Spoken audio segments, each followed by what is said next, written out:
On September 6, 1991, at the CCI prison in Columbia, South Carolina, the flash of the electric chair ended the life of Donald Pee Wee Gaskins, Jr., the serial killer who sent shivers down America's spine. In today's video, we will explore his deeply troubled childhood and the horrific crimes that claimed at least 15 lives. We will also discover the last meal he chose and the final moments as he faced execution. What turned a small man known as Pee Wee into a killer who claimed to have murdered over 100 people. This case revolves around at least 15 confirmed victims, individuals whose lives were completely different but were tragically linked by Gaskins. Janice Kirby, 15 years old, and her friend Patricia Ann Alsbrook, 17 years old, were among the first confirmed victims in November 1970, beaten to death by him. Martha Ann Dix, Jr., 20 years old, was poisoned by Gaskins in 1971 or 1972. Doreen Hope Dempsey, 22 years old, and her 2-year-old daughter Robin Michelle Dempsey were raped and drowned in June 1973. In 1974, Gaskins' friend Johnny Sellers, 36 years old, was shot in the back of the head, and Johnny's ex-girlfriend Jessie Ruth Judy, 22 years old, was stabbed to death. Silas Barnwell Yates, 45 years old, had his throat cut in February 1975 in a contract killing. Diane Bellamy Neely, 25 years old, was stabbed to death, and her boyfriend Avery Leroy Howard, 34 years old, was shot to death in April 1975.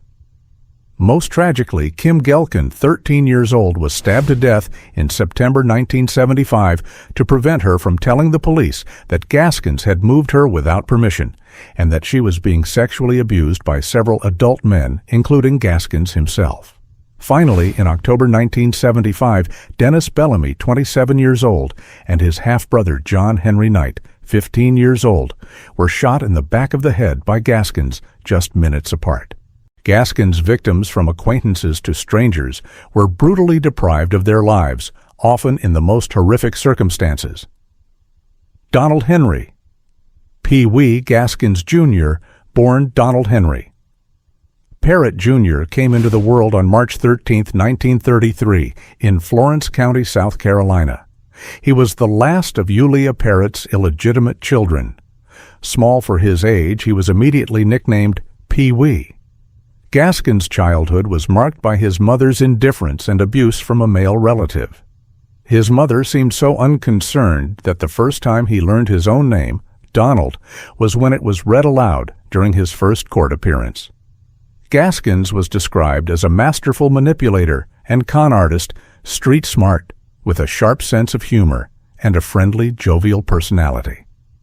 At the age of 13, Gaskins was convicted of assaulting a young woman with an axe and sentenced to 5 years at a reform school where he was regularly raped by his fellow inmates.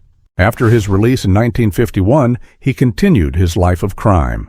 In 1953, he was arrested for assaulting a teenage girl with a hammer and sentenced to 6 years at the South Carolina Penitentiary. There, Gaskins killed the most feared man in prison, Hazel Brazel, claiming self-defense, and received an additional 3 years for involuntary manslaughter.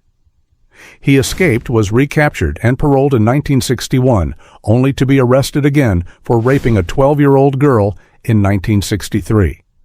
Gaskins was last paroled in November 1968. Did this violent and traumatic past shape Gaskins' path of crime? From 1970 to 1975, Gaskins carried out a confirmed series of murders. The first of these occurred in November 1970, when he beat his niece Janice Kirby, 15 years old, and her friend Patricia Ann Alsbrook, 17 years old, to death in Sumter. He claimed that he was angry about their drug abuse, but others suggest that he was trying to sexually assault them. In 1971 or 1972, Gaskins claimed to have poisoned Martha Ann Dix, Jr., 20 years old. In June 1973, he raped and drowned Doreen Hope Dempsey, 22 years old, and her 2-year-old daughter, Robin Michelle Dempsey, after becoming enraged that she was having a second biracial child. Gaskins led them to a pond behind his house and drowned both the mother and her toddler. In June 1974, Gaskins shot his friend and accomplice, Johnny Sellers, 36 years old, in the back of the head, and stabbed Johnny's ex-girlfriend, Jessie Ruth Judy, 22 years old, to death. Sellers was killed for demanding money owed to him, and Gaskins feared he would reveal his stolen car ring. Judy was killed because she might have told police about Gaskins' criminal activities, including the murder of Sellers. In February 1975, Silas Barnwell Yates, 45 years old, was killed by throat slitting in a contract killing.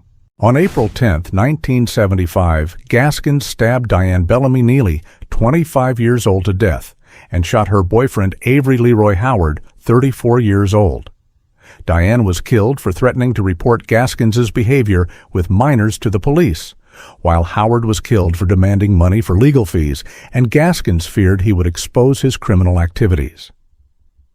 In September 1975, Kim Gelkin, 13 years old, was stabbed to death to prevent her from telling the police that Gaskins had moved her illegally and that she was being sexually abused. Finally, on October 10, 1975, Dennis Bellamy, 27 years old, and his half-brother John Henry Knight, 15 years old, were shot in the back of the head by Gaskins, just minutes apart. Gaskins lured Dennis into the woods for stolen guns, then killed him, and subsequently lured John Henry to the same area, killing him to ensure no one could speak of the crimes. What drove Gaskins to continue this violent path without remorse?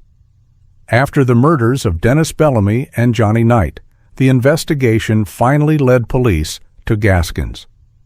On November 14, 1975, an accomplice named Walter Neely confessed to the police that he knew Gaskins had killed these two. Neely also revealed that Gaskins had confided in him about killing several people listed as missing over the past 5 years, and he showed him where they were buried. On December 4, 1975, Neely led police to an area near Gaskins' home in Prospect, South Carolina. There, police discovered the bodies of 8 of his victims buried in shallow graves. This was undeniable evidence linking Gaskins to a horrific series of murders. Gaskins was arrested with no way to escape. The moment he was apprehended marked the end of a terrifying spree of crimes. But did Gaskins ever think he could evade justice indefinitely? The trial of Gaskins for the first murder began on May 24, 1976, in Florence County. He was charged with the murder of Dennis Bellamy. The prosecutor emphasized the brutality of Gaskins' actions and his long criminal history. The jury took only 47 minutes on May 28 to find Gaskins guilty and sentence him to death by electric chair. However, this death sentence was overturned by the South Carolina Supreme Court in February 1978. Instead of facing a new trial, Gaskins pleaded guilty to the murders of Bellamy and 8 other friends and associates, as well as to theft. He was sentenced to 10 concurrent life sentences to be served at the Central Correctional Institution in Columbia, South Carolina. But the story did not end there. While at the Central Correctional Institution on September 12, 1982, Gaskins murdered Rudolph Tyner, 23 years old, a fellow inmate on death row, by using C4 explosives. This murder was contracted by Tony Simo, the son of Tyner's victims. After being convicted of Tyner's murder, Gaskins received a second death sentence. Did this sentence bring true justice for all his victims? Donald Henry Pee Wee Gaskins, Jr. faced his death on September 6, 1991 at 1:10 a.m. in the electric chair at the Central Correctional Institution, South Carolina. Just hours before, he had attempted to commit suicide by slitting his wrists. There is no specific official information recorded about Gaskins' last meal. However, according to some unofficial tabloid sources, Donald Henry Gaskins chose to eat a normal prison meal consisting of a sandwich, beef stew, bone broth, and a glass of lemonade. When asked for his last words, he simply stated, "I will let my attorney speak for me. I am ready to go." This execution marked a milestone in South Carolina's history. It was the first time in over a century that a white man was sentenced to death and executed for the murder of a black man. Gaskins died as a notorious killer, leaving behind a trail of gruesome crimes and unanswered questions. Did Gaskins' death bring closure to the victims' families? The case of Donald Henry. Pee Wee Gaskins, Jr. raises profound questions. What turned him into a remorseless killer, claiming the lives of countless individuals from minors to fellow inmates? The grief of the victims' families is immeasurable, lingering for decades, with haunting questions about his motives and brutality. This case also fueled debate about capital punishment, especially as Gaskins was one of the few white men executed for killing black individuals in South Carolina and the United States. Gaskins claimed to have killed 110 people, although authorities largely dismissed most of these claims. Nevertheless, the number of his confirmed victims was enough to etch his name into criminal history. Gaskins' case reminds us of the darkness that can lurk within the human soul and the terrible price of violence. It also prompts questions about society's role and the legal system's ability to prevent similar tragedies.